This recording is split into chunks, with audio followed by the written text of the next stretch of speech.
Is Samsung finally ready to take the next big step in foldable phones? It looks like we're getting very close. If recent reports are true, Samsung is preparing to begin mass production of its upcoming foldable phones, the Galaxy Z Fold 7 and the Galaxy Z Flip 7, as early as next month.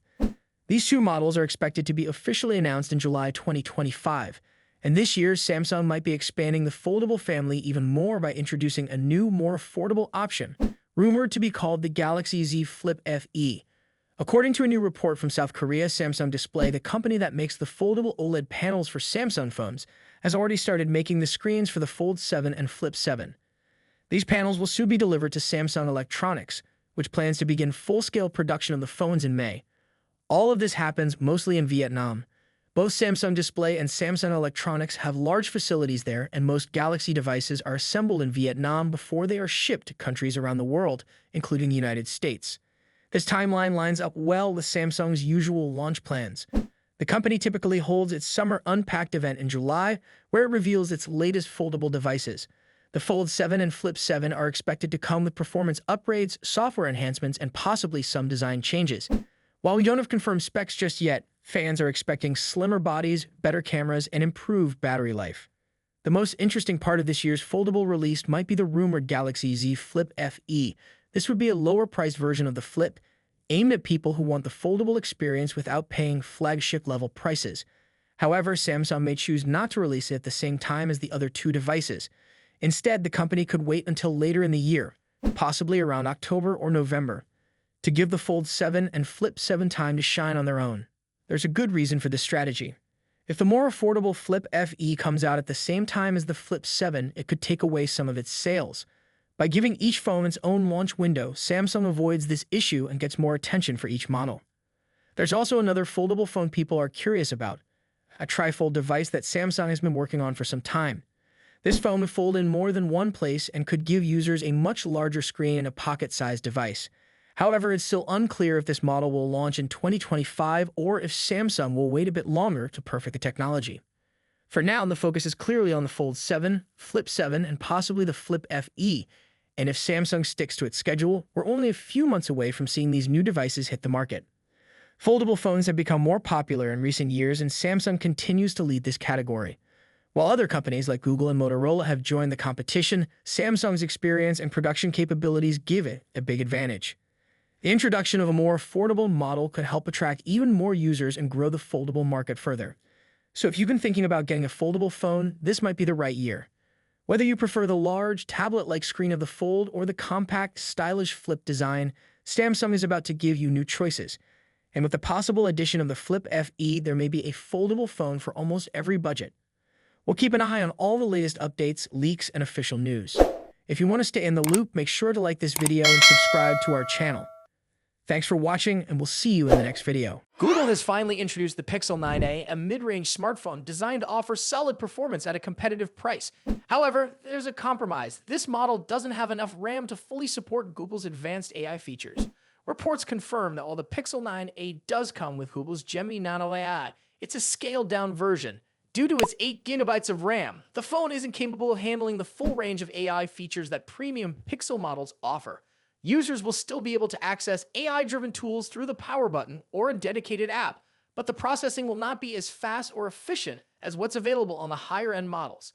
With previous Pixel models, Google has been integrating AI-powered features using Gemini Nano, but the Pixel 9a takes a slightly different approach. Instead of using the standard Gemini Nano version found in more expensive models, this phone comes with a lighter variant called Gemini Nano 1.0XXA. Meanwhile, other Pixel 9 models run on a more capable version, Gemini Nano XS. The reason behind this difference is simple: memory capacity. High-end Pixel devices come with 12 GB of RAM, which allows them to process AI tasks smoothly. The Pixel 9a, on the other hand, only has 8 GB, making it less capable when it comes to handling these advanced functions. To maintain overall performance, Google had to make some adjustments, meaning that certain AI features won't be available on the Pixel 9a. This situation is similar to what happened with the Pixel 8, where Google initially announced that it wouldn't support Gemini Nano at all. However, the company later introduced a developer preview of a smaller AI model for that device. That same compact AI model is now being used in the Pixel 9a. So what does this mean for everyday use? The Pixel 9a will still support AI-driven tools, but they will function differently compared to flagship models. On premium devices, AI runs continuously in the background, providing instant access to features. With the Pixel 9a, however, AI functions will only activate when needed, which might cause slight delays in performance. Another drawback is that some AI-powered tools won't be included at all. For example, Pixel Screenshots, a feature designed to organize screenshots using AI, is missing. Similarly, Call Notes, which can summarize conversations using on-device AI, is not available. There is also uncertainty about whether the Pixel 9a will include Google's scam detection feature in the phone app. Google hasn't confirmed whether this function will be supported, so it remains unclear. On the positive side, recorded call summaries will still work. This feature doesn't rely entirely on AI processing, but instead transcribes the call and generates a summary based on the text. Because of this, users will still have access to this functionality without needing the full AI model. As of now, Google hasn't provided a complete list of missing AI features on the Pixel 9a. The phone is expected to launch in April, though an exact release date hasn't been announced yet. Once it becomes available, real-world testing will reveal which AI functions work as expected and which ones are left out. For those considering the Pixel 9a, it's important to be aware of these limitations before making a decision. Samsung's upcoming Galaxy S25 Edge is already sparking curiosity, and for good reason.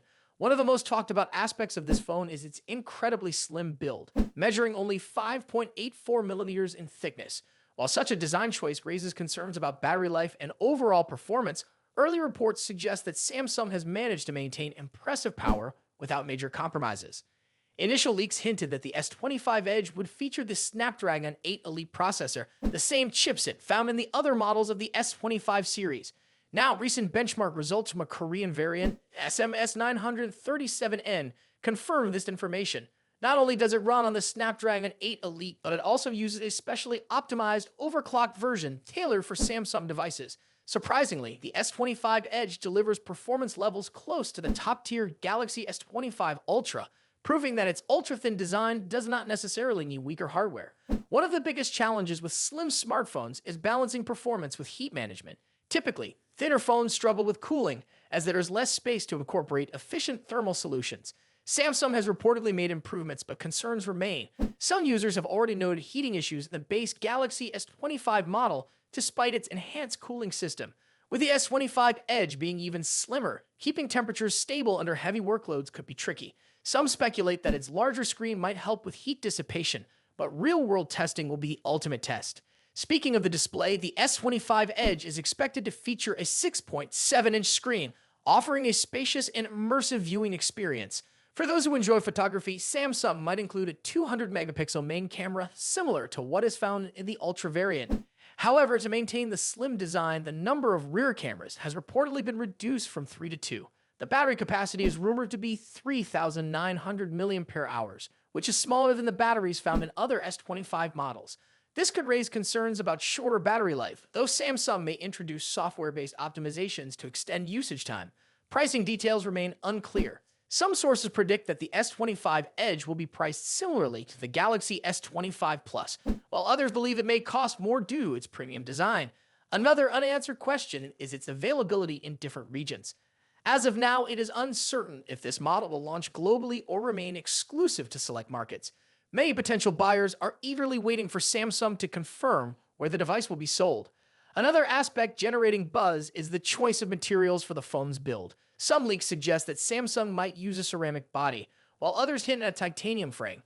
Either way, it seems the brand is focusing on a high-end aesthetic, making the S25 Edge one of its most visually appealing flagship models.